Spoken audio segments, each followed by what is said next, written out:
코로나가 시작되고 몇 년 만에 올해 온누리 M센터에서는 추석 이주민 연합 수련회를 했어요.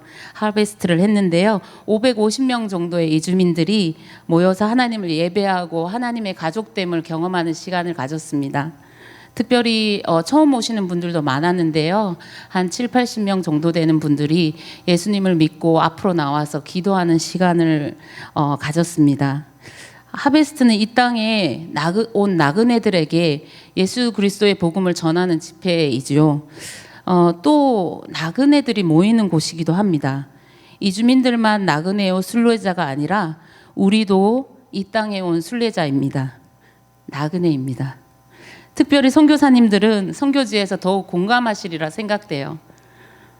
오랫동안 선교지에서 고군분투하고 사역하시다가 한국에 들어왔는데 한국은 너무 빠르게 변하고 오히려 낯선 고향과 같이 느껴지기도 합니다.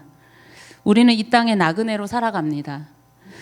하나님께서 이 땅에서 나그네로 살아갈 때 믿음으로 살아가기를 원하십니다. 히브리서는 1세기경에 약 주후 70년 이전에 기록된 것으로 봅니다. 히브리서를 읽는 독자들은 많은 박해와 또 삶의 여러 가지 시련들을 계속해서 견뎌내고 있었습니다. 13장에 보면 너희도 함께 갇힌 것 같이 갇힌 자를 생각하고 너희도 몸을 가졌은즉 학대받는 자를 생각하라 한 것처럼 갇힌 자들도 있었고 학대받는 자들도 있었습니다. 디모데도 석방된 지 얼마 되지 않았습니다. 어떤 이들은 타협하고 예수 그리스도와 멀어지기도 하고 배교하는 자들도 일부 있었습니다. 어떤 이들은 모이기를 패하고 또 정기적으로 모임에 참석하지 않고 있었습니다. 고난당하는 이들에게도 믿음이 필요합니다. 히브리서는 예수 그리스도의 복음에서 떠나지 말고 믿음으로 인내하라고 권면합니다.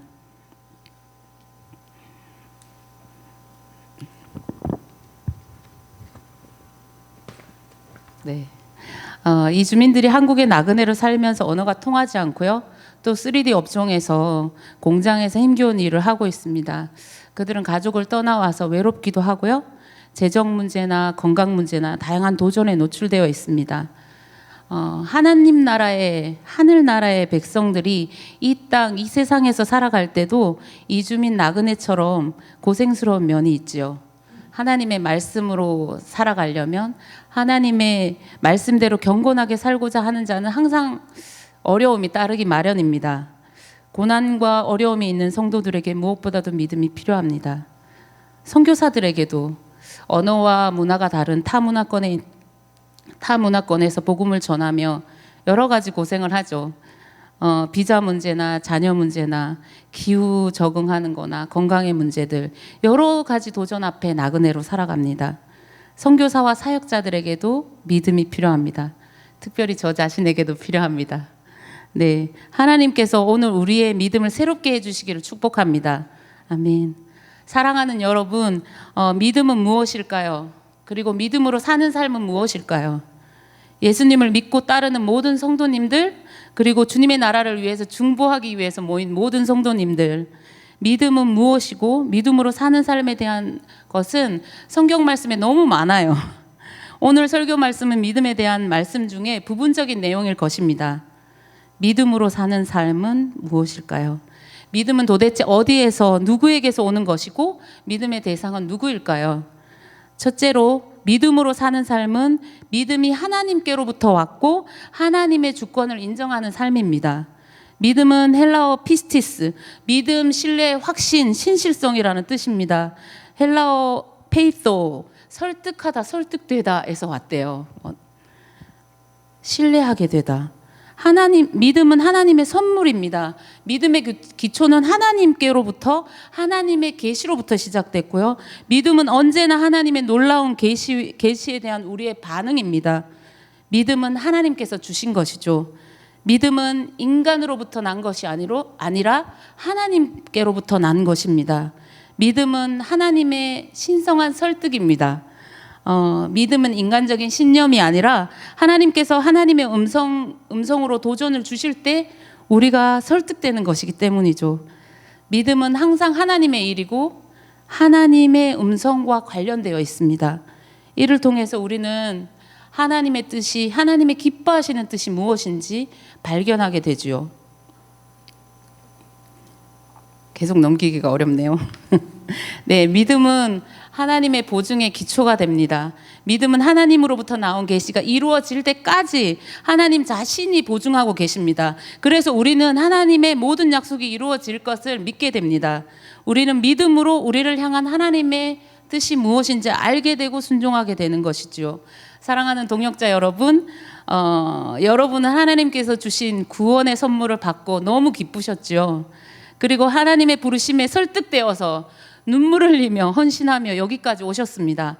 지금 우리의 삶과 사역 속에서도 하나님이 스스로 약속하신 것을 반드시 이루신다고 보증하고 계시는데 그것을 믿으십니까? 아멘. 우리를 구원하시는 것도, 우리를 부르시는 것도 하나님의 손안에 있습니다. 지금까지 우리의 삶과 사역 속에 함께 하시고 동행하시고 역사하시는 것도 하나님의 손길입니다. 믿음의 시작도 하나님이시고 믿음으로 사는 삶을 이끌어 가시고 주도하시는 분도 하나님이십니다. 두 번째, 믿음으로 사는 삶은 하나님과 그분의 말씀을 믿는 삶입니다. 진정한 믿음은 하나님을 기쁘시게 한대요. 정말 하나님을 기쁘시게 하고 싶어요. 그렇다면 우리는 무엇을 믿어야 할까요?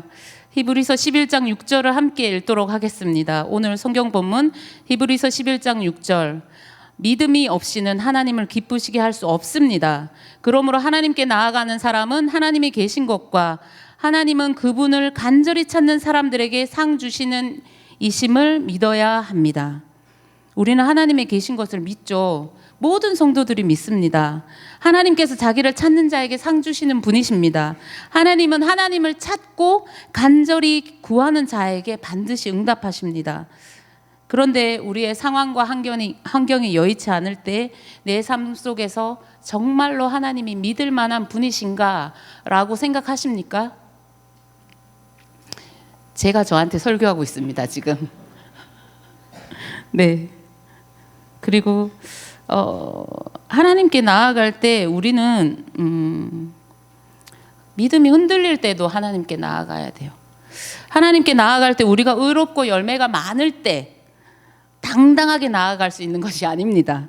하나님께 나아가는 자라는 이 하나님께 나아가다라는 이 헬라어 페이세르코마이, 이거는 가까이 나아가다 접근하라는 뜻이래요. 근데 주로 히브리서에는 하나님께 나아간다 할 때 이 표현을 일관되게 쓴대요. 대제사장의 제사와 중보 사역을 통해서 한 사람의 죄가 용서받았을 때 가능하다고. 하나님의 은혜를 구하기 위해서 하나님께 가까이 나아가는 것입니다. 우리의 연약함을 체휼하시고 완전한 대제사장이신 예수 그리스도를, 그분의 보혈을 믿음으로 당당히 나아가는 것이죠. 히브리서 4장 15절 16절을 함께 읽도록 하겠습니다. 히브리서 4장 15절 16절 말씀입니다. 이는 우리에게 계신 대제사장은 우리의 연약함을 동정하지 못하시는 분이 아니며 또한 모든 면에서 우리와 동일하게 시험을 당하셨으나 죄가 없으신 분이기 때문입니다. 그러므로 자비하심을 얻고 필요할 때 도우시는 은혜를 얻기 위해 은혜의 보좌 앞으로 담대히 나아갑시다. 아멘. 히브리서 11장 6절에서 믿음의 두 가지 내용을 말하는데, 하나님이 계신 것을 믿음, 하나님은 자기를 찾는 자에게 상 주시는 분임을 믿음, 이 두 가지가 나오는데 이것은 11장 1절과 연결이 됩니다. 믿음은 바라는 것들의 실상이요 보이지 않는 것들의 증거라고 말씀하셨잖아요. 하나님이 계신 것을 믿는 것은 보이지 않는 하나님과 그분의 약속의 말씀이 이루어진다는 것에 대해서 확신하는 것을 말합니다. 하나님은 자신을 찾는 자에게 상 주시는 이심을 믿는다는 것, 이것은 바라는 것들이 실상으로 나타난다는 것을 말합니다. 믿음은 바라는 것들의 실상이며 보지 못하는 것들의 증거입니다. 믿음은 보이지 않는 것에 대해서 하나님께서 주시는 확신입니다. 믿음은 바라는 것들을 실제로 있게 하고 보이지 않는 것들이 보이게 하는 것이죠. 성경적인 사례로 히브리 기자는 창조 사건을 믿음을 창조 사건으로 설명하는데요. 하나님께서 태초에 하늘과 땅을 창조하셨죠. 하나님의 창조는 믿음으로 이해하고 인식할 수 있습니다. 창조는 하나님의 말씀으로 이루어졌다고 믿는 것이죠. 보이는 세계가 보이지 않는 하나님, 곧 하나님의 말씀에 의해서 창조되었기 때문입니다. 이렇듯 믿음은 보이는 세계와 보이지 않는 세계를 연결합니다. 보이지 않는 하나님과 우리를 연결하는 것이죠. 그러므로 믿음은 하나님의 말씀을 받아들이는 것입니다. 세 번째로 믿음으로 사는 삶은 예수 그리스도를 믿고 바라보는 삶입니다. 우리는 누구를 믿어야 할까요? 말씀이 육신이 되어 이 땅에 오신 예수 그리스도를 믿어야 합니다. 히브리서에는 예수님이 어떤 천사보다 뛰어나시고 예수님이 어떤 율법보다 또 세상 어떤 것보다 뛰어나신 분이라고 말씀하십니다. 예수 그리스도는 완전하신 대제사장이요 영원한 구원이시라 말씀하십니다. 골로새서 1장 15절에 보면 그는 보이지 아니하는 하나님의 형상이요 모든 피조물보다 먼저 나신 자라고 말씀하십니다. 예수 그리스도는 보이지 아니하는 하나님의 형상이십니다. 그래서 우리는 모든 상황 속에서 우리 찬양했죠. 모든 상황 속에서 믿음의 창시자요 완성자이신 예수님을 바라봐야 합니다. 히브리서 12장 1절 2절에 보면 예수님을 바라보는 것 자체가 믿음입니다. 12장 1절 2절을 다시 한번 읽겠습니다. 히브리서 12장 1절 2절을 읽겠습니다. 이와 같이 우리를 둘러싼 구름같이 많은 증인들이 있으니 모든 짐과 얽어매기 쉬운 죄를 벗어버리고 인내로서 우리 앞에 놓인 경주를 합시다. 믿음의 창시자요 완성자이신 예수를 바라봅시다. 그는 자기 앞에 놓여있는 기쁨을 위해 부끄러움을 개의치 않으시고 십자가를 참으셨습니다. 그래서 그는 하나님의 보좌 오른편에 앉게 되셨습니다. 아멘. 예수 그리스도를 믿고 바라보면 우리는 예수님처럼 살게 됩니다. 믿음의 주요 온전케 하시는 예수 그리스도를 바라보면 그분이 하셨던 일을 우리도 따라하게 됩니다. 예수 그리스도를 따르는 자는 당연히 예수 그리스도를 전하게 되는 거죠. 오늘 본문 11장 7절에 보면 믿음으로 노아는 아직 보지 못하는 일들에 대해 경고를 받고 자기 집안의 구원을 위해 경외함으로 방주를 지었으며 이로 인해 그는 세상을 단죄했습니다. 또한 그는 믿음으로 인해 의의 상속자가 됐습니다. 아멘. 노아는 아직 보지 못하는 일에 경고를 받았을 때 홍수의 심판이 다가오고 있다는 말씀을 들었습니다. 노아는 하나님을 경외함으로 말씀에 순종했고요. 노아는 믿음으로 방주를 지어서 사실 거의 불가능해 보이는 그 일을 순종함으로 자신의 집안을 구원했습니다. 노아는 하나님은 노아의 믿음으로 그를 의로 여겨주셨고요. 노아는 믿음을 따르는 의의 상속자가 되었습니다. 우리도 노아처럼 하나님께로부터 이미 세상의 종말과 세상의 심판의 음성을 들었습니다. 우리는 아직 보지 못하는 심판에 대해서 다시 오실 예수 그리스도에 대해서 미리 보았습니다. 어디서 봤나요? 성경으로 봤죠. 예수 그리스도는 하나님의 아들이시고 보이는 하나님으로 이 땅에 오신 구원자이십니다. 우리는 죄와 사망에서 우리를 구원하시는 예수님을 전하지 않고는 견딜 수가 없습니다. 그래서 다들 선교사로 나가시고 여기 교회에서 일하시고 기도하러 오셨죠. 하나님의 심판과 구원의 말씀을 믿는 사람들은 부끄러워하지 않고 복음을 전합니다. 왜냐하면 생명의 이름, 구원의 이름 예수 그리스도를 진정으로 믿는다면 그분을 전하게 됩니다. 로마서 1장 16, 17절을 한번 같이 읽겠습니다. 로마서 1장 16, 17절입니다. 시작. 나는 복음을 부끄러워하지 않습니다. 이 복음은 모든 믿는 사람들에게 구원을 주시는 하나님의 능력이기 때문입니다. 먼저는 유대 사람에게요, 다음에는 그리스 사람에게입니다. 복음에는 하나님의 의가 계시되 믿음으로부터 믿음에 이르게 합니다. 기록되기를 의인은 믿음으로 살 것이다 라고 한 것과 같습니다. 아멘. 제 얘기를 좀 하겠습니다. 저희 집은 대대로 우상 숭배가 가득한 집안이었습니다. 매월 제사가 두세 번씩 있었고요. 저는 초등학교 때부터 교회를 다녔지만 20세에 예수 그리스도를 온전히 영접하게 되었고요. 저는 우즈베키스탄 단기 선교사를 마치고 한국에 돌아와서 어머니를 위해 40일 특세를 했습니다. 그리고 특세 이후에 구정이 되었어요. 그래서 안동에 내려가서 어머니를 교회로 인도하게 됐습니다. 수년을 전도해도 어머니가 거절했었어요. 어머니는 사실 결혼 전에 목사님의 기도를 받고 치유의 기적도 경험하긴 했지만 수십 년 동안 믿지 않고 사셨습니다.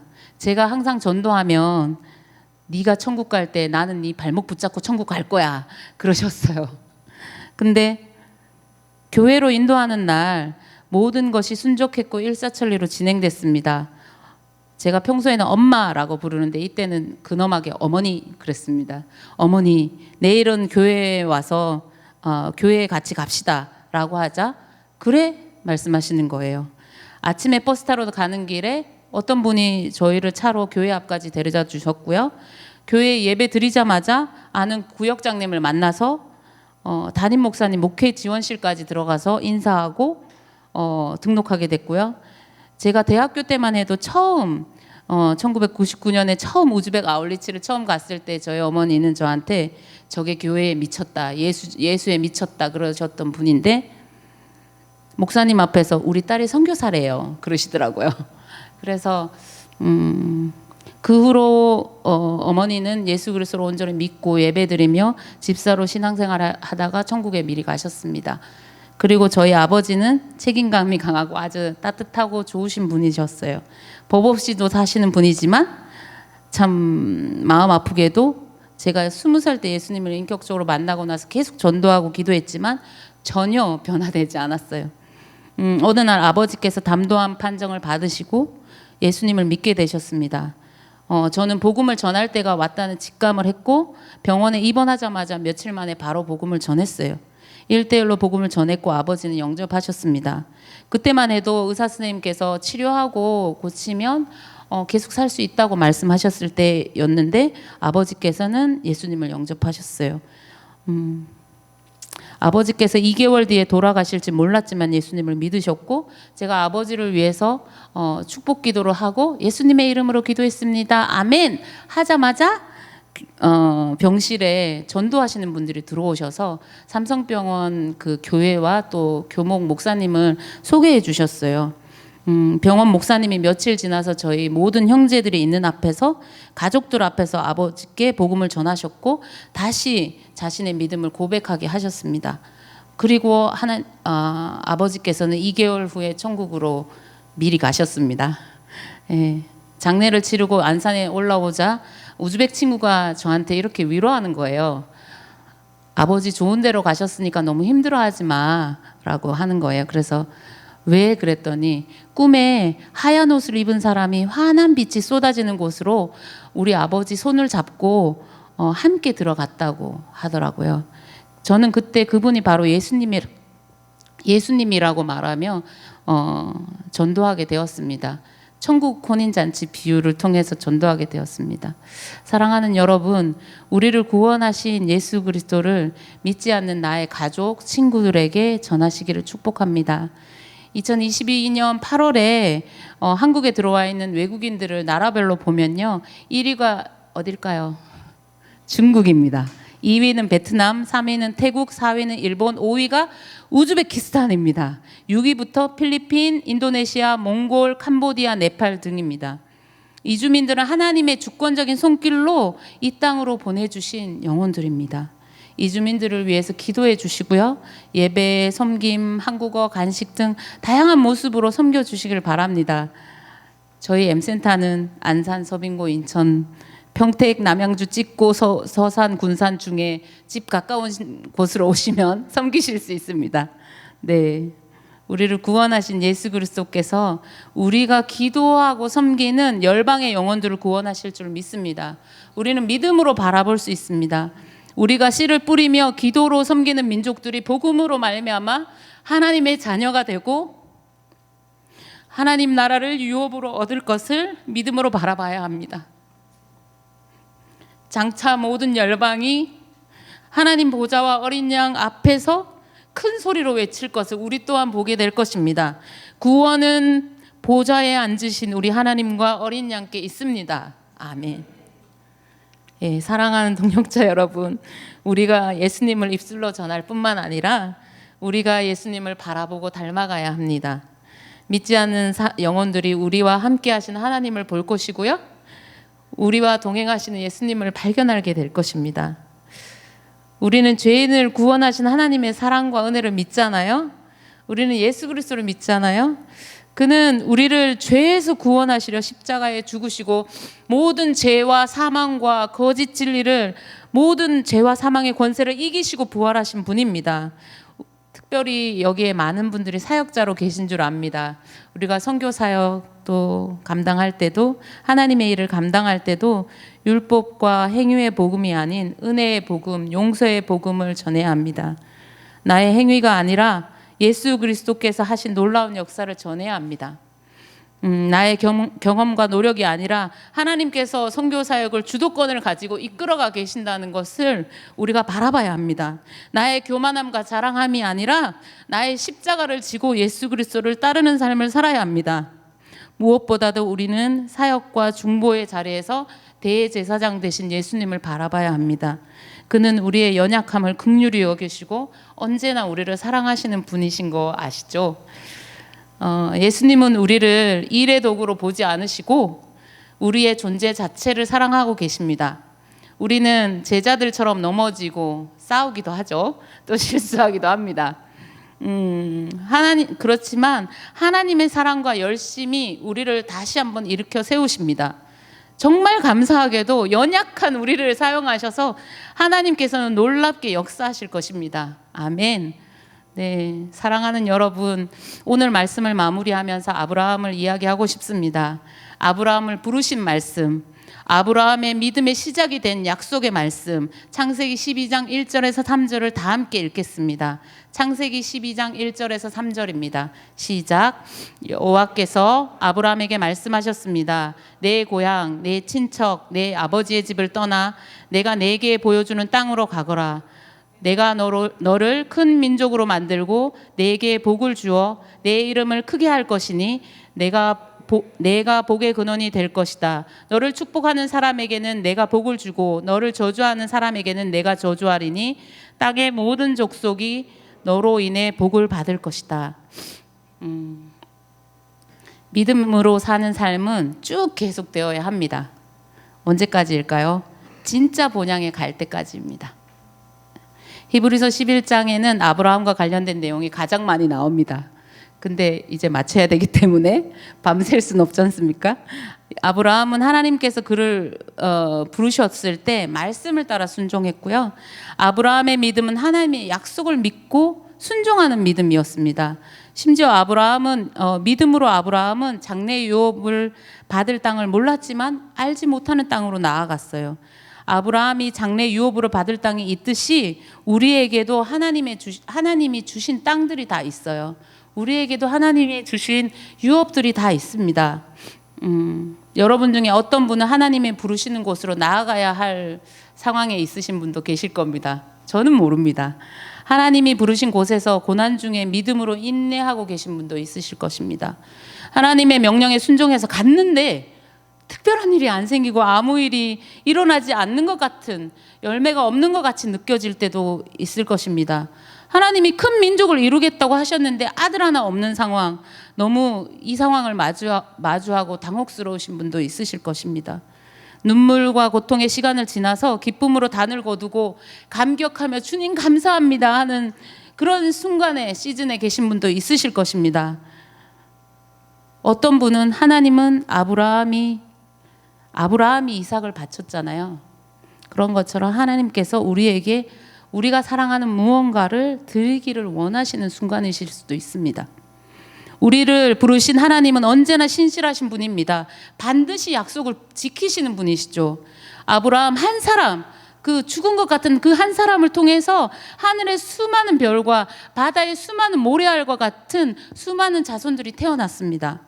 여러분이 성도, 집사, 장로, 권사이십니까? 간사님이십니까? 선교사님이십니까? 상관없습니다. 우리는 예수님을 믿고 따르는 제자로서의 삶을, 믿음의 삶을 이미 시작했어요.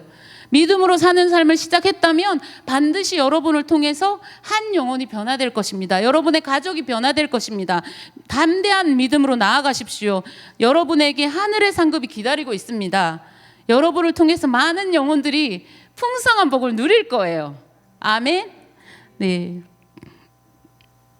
말 못할 고난과 어려움 중에서도 믿음으로 계속 히브리서를 읽은 그 독자들처럼 믿음으로 계속 인내하시기를 바랍니다. 세상에 줄 수 없고 세상이 사람이 줄 수 없는 오직 하나님께서만 주시는 그 안식과 평안을 누리시기를 축복합니다. 저는 그런 생각을 했습니다. 하나님께서 믿음으로 이경수 군 우즈베키스탄 민족의 영적인 어미가 되었다라고 하시면 얼마나 기쁠까요? 믿음으로 누구누구 성도는 회사에서 많은 영혼들에게 하나님의 사랑을 전해서 그들을 변화시켰다. 믿음으로 누구누구 집사는 기도와 환대로 이주민들을 섬겼다. 믿음으로 누구누구 장로님은 교회의 기둥이 되어 부흥의 불씨가 되었다. 믿음으로 누구누구 간사는 복의 통로가 되어 내가 기뻐하는 하나님의 일꾼이 되었다. 믿음으로 누구누구 청년은 젊었을 때부터 순전히 헌신하여 말씀을 사랑하는 설교자로 귀하게 쓰임받았다. 믿음으로 누구누구 선교사는 내가 사랑한 하나님께서 사랑한 그 민족을 뜨겁게 사랑해서 선교의 문을 열었다. 이렇게 하나님이 인정해 주신다면 얼마나 기쁠까요?